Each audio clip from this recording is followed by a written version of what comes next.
Good morning, everyone. We are going to be reading chapters 4, 5, and 6 in Roald Dahl's Willy Wonka and the Chocolate Factory today. Picking up with chapter 4, it's called The Secret Workers. The next evening, Grandpa Joe went on with his story. "You see, Charlie," he said, "not so very long ago, there used to be thousands of people working in Mr. Willy Wonka's factory. Then one day, all of a sudden, Mr. Wonka had to ask every single one of them to leave, go home, never come back." "But why?" asked Charlie. "Because of spies." "Spies?" "Yes, all the other chocolate makers, you see, had begun to grow jealous of the wonderful candies that Mr. Wonka was making, and they started sending in spies to steal his secret recipes. The spies took jobs in the Wonka factory, pretending that they were ordinary workers, and while they were there, each one of them found out exactly how a certain special thing was made." "And did they go back to their own factories and tell?" asked Charlie.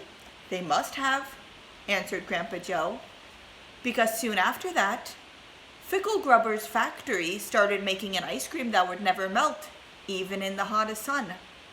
Then Mr. Prodnose's factory came out with a chewing gum that never lost its flavor, however much you chewed it.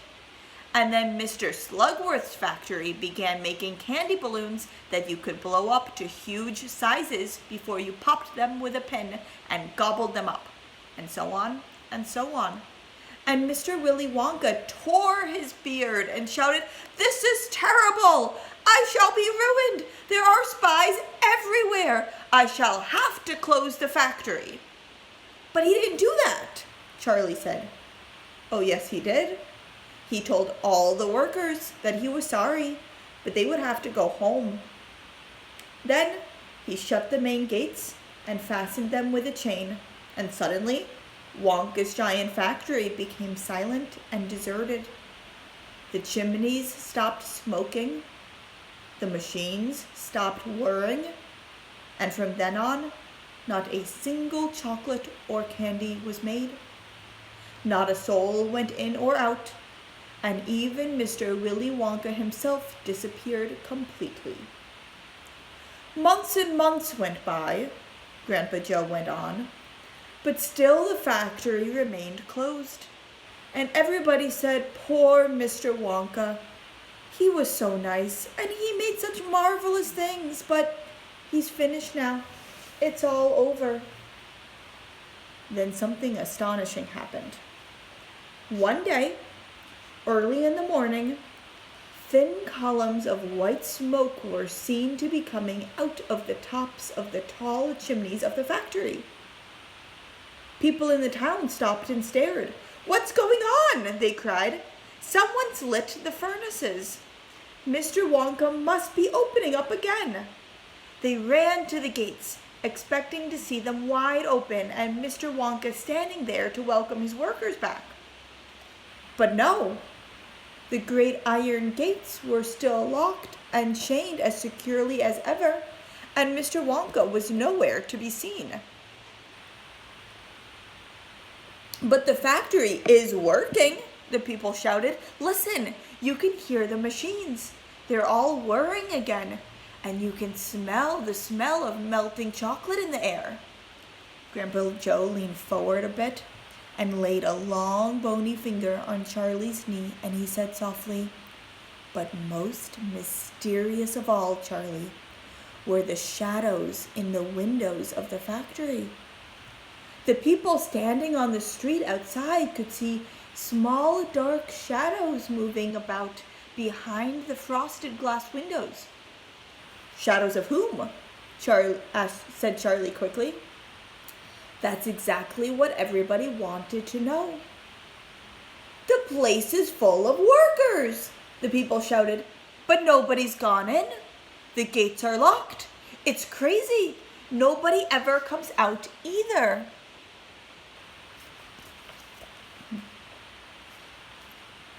But there was no question at all, Grandpa Joe said. The factory was running, and it's gone on running ever since, for these last 10 years. What's more, the chocolates and candies it's been turning out have become more fantastic and delicious all the time.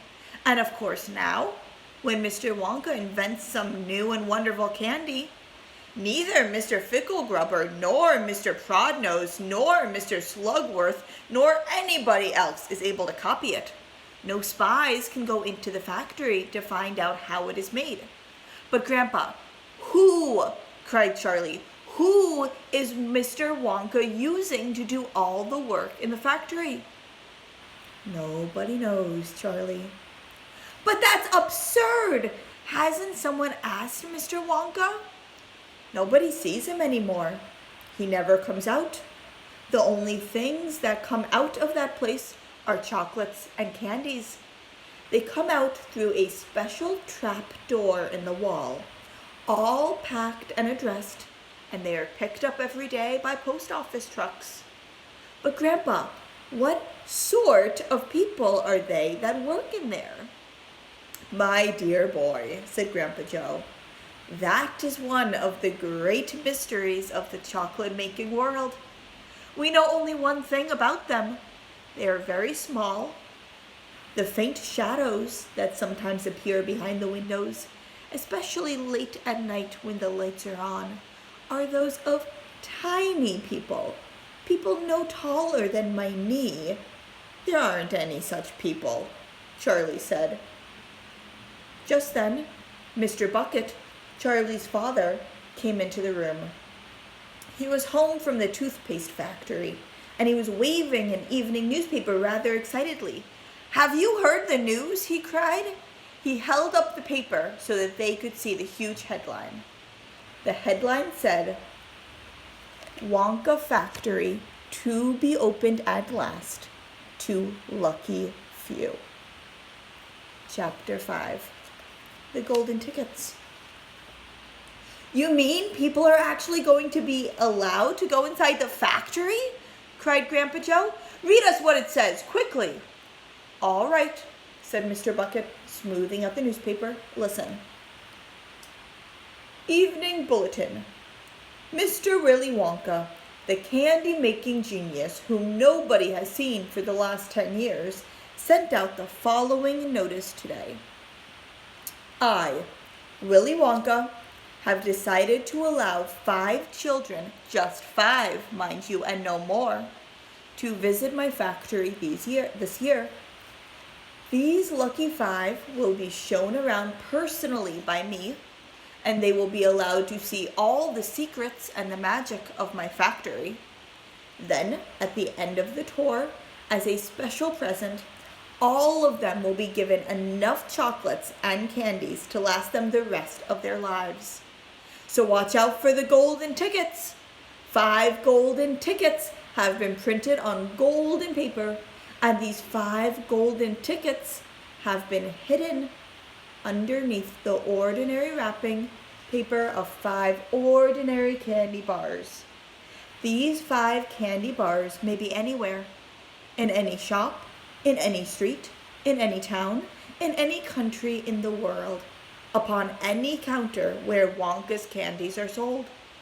And the 5 lucky finders of these 5 golden tickets are the only ones who will be allowed to visit my factory and see what it's like now inside. Good luck to you all, and happy hunting. Signed, Willy Wonka. The man's dotty, muttered Grandma Josephine. He's brilliant, cried Grandpa Joe. He's a magician. Just imagine what will happen now. The whole world will be searching for those golden tickets. Everyone will be buying Wonka's candy bars in the hopes of finding one. He'll sell more than ever before. Oh, how exciting it would be to find one! And all the chocolate and candies that you could eat for the rest of your life. Free, said Grandpa George. Just imagine that.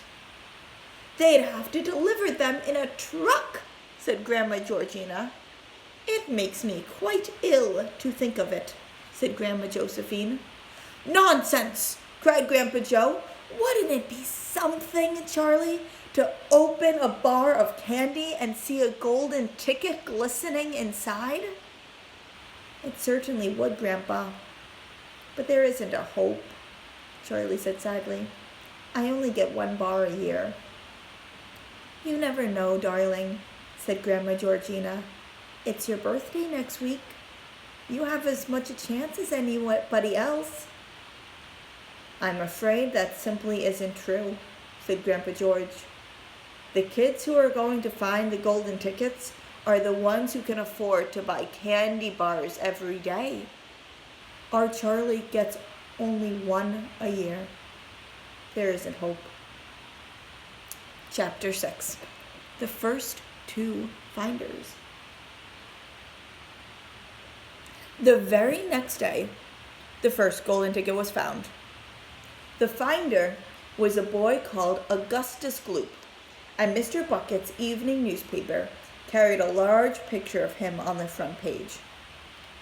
The picture showed a 9-year-old boy who was so enormously fat he looked as though he had been blown up with a powerful pump. Great flabby folds of fat bulged out from every part of his body, and his face was like a monstrous ball of dough with 2 small, greedy, curranty eyes peering out upon the world. The town in which Augustus Gloop lived, the newspaper said, had gone wild with excitement over their hero. Flags were flying from the windows, children had been given a holiday from school, and a parade was being organized in honor of the famous youth. I just knew Augustus would find a golden ticket, his mother had told the newspaperman. He eats so many candy bars a day that it was almost impossible for him not to find one. Eating is his hobby, you know. That's all he's interested in. But still, that's better than being a hooligan and shooting off zip guns and things like that in his spare time, isn't it? And what I always say is, he wouldn't go on eating like he does unless he needed nourishment. Would he? It's all vitamins anyway. What a thrill it will be for him to visit Mr. Wonka's marvelous factory. We're just as proud as can be. What a revolting woman, said Grandma Josephine. And what a repulsive boy, said Grandma Georgina. Only 4 golden tickets left, Grandpa George said. I wonder who'll get those. And now the whole country, indeed the whole world, seemed suddenly to be caught up in a mad candy-buying spree. Everybody searching frantically for those precious remaining tickets. Fully grown women were seen going into sweet shops and buying 10 Wonka candy bars at a time, then tearing off the wrappers on the spot and peering eagerly underneath for a glint of golden paper. Children were taking hammers and smashing their piggy banks and running out to the shops with handfuls of money. In one city, a famous gangster robbed a bank of $5,000 and spent the whole lot on candy bars that same afternoon. And when the police entered his house to arrest him, they found him sitting on the floor amidst mountains of candy, ripping off the wrappers with the blade of a long dagger. In far-off Russia, a woman called Charlotte Russe claimed to have found the second ticket, but it turned out to be a clever fake. In England, the famous scientist Professor Foulbody invented a machine that would tell you at once, without opening the wrapper of a candy bar, whether or not there was a golden ticket hidden underneath it. The machine had a mechanical arm that shot out with a tremendous force and grabbed hold of anything that had the slightest bit of gold inside it. And for a moment, it looked like the answer to everything. But unfortunately, while the professor was showing off the machine to the public at the candy counter of a large department store, the mechanical arm shot out and made a grab for the gold filling in the back tooth of a duchess who was standing nearby. There was an ugly scene. and the machine was smashed by the crowd. Suddenly, on the day before Charlie Bucket's birthday, the newspapers announced that the second golden ticket had been found. The lucky person was a small girl called Veruca Salt, who lived with her rich parents in a great city far away. Once again, Mr. Bucket's evening newspaper carried a big picture of the finder. She was sitting between her beaming father and mother in the living room of their house, waving the golden ticket above her head and grinning from ear to ear. Veruca's father, Mr. Salt, had eagerly explained to the newspapermen exactly how the ticket was found.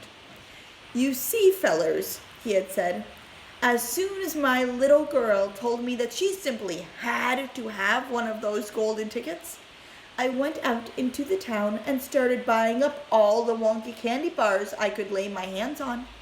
Thousands of them I must have bought, hundreds of thousands. Then I had them loaded onto trucks and sent directly to my own factory. I'm in the peanut business, you see, and I've got about 100 women working for me over at my joint, shelling peanuts for roasting and salting. That's what they do all day long, those women. They sit there shelling peanuts. So I say to them, 'Okay, girls,' I says, 'from now on, you can stop shelling peanuts and start shelling the wrappers off these crazy candy bars instead.' And they did. I had every worker in the place yanking the paper off those bars of chocolate full speed ahead from morning till night. But 3 days went by, and we had no luck. Oh, it was terrible. My little Veruca got more and more upset each day, and every time I went home, she would scream at me, 'Where's my golden ticket? I want my golden ticket!' And she would lie for hours on the floor, kicking and yelling in the most disturbing way. Well, sir, I just hated to see my little girl feeling unhappy like that, so I vowed I would keep up the search until I got her what she wanted. Then suddenly, on the evening of the 4th day, one of my women workers yelled, 'I've got it! A golden ticket!' And I said, 'Give it to me, quick!' And she did. And I rushed it home and gave it to my darling Veruca. And now she's all smiles, and we have a happy home once again." "That's even worse than the fat boy," said Grandma Josephine. "She needs a real good spanking," said Grandma Georgina. "I don't think the girl's father played it quite fair, Grandpa. Do you?" Charlie murmured. "He spoils her," Grandpa Joe said. "And no good can ever come from spoiling a child like that, Charlie. You mark my words." "Come to bed, my darling," said Charlie's mother. "Tomorrow's your birthday, don't forget that. So I expect you'll be up early to open your present." "A Wonka candy bar!" cried Charlie. "It is a Wonka candy bar, isn't it?" "Yes, my love," his mother said. "Of course it is." "Oh, wouldn't it be wonderful if I found the 3rd golden ticket inside it?" "Bring it in here when you get it," Grandpa Joe said. "Then we can all watch you taking off the wrapper." And that's where we will pause for today. So we have read chapters 4, 5, and 6 today. In your chapter packet, you should do the 3rd and 4th pages for chapters 4, 5, and 6. This is what the first page will look like. And then this is what the second page will look like. You should be writing these answers in complete sentences. In chapters 4, 5, and 6, we learned the words deserted, frantically, and repulsive. And those 3 vocabulary words you should complete the questions for in your vocabulary packet. So on the first page in your vocabulary packet, you will be asked to define, right here, repulsive. You will be asked to create synonyms, antonyms, part of speech, and an illustration for frantically. And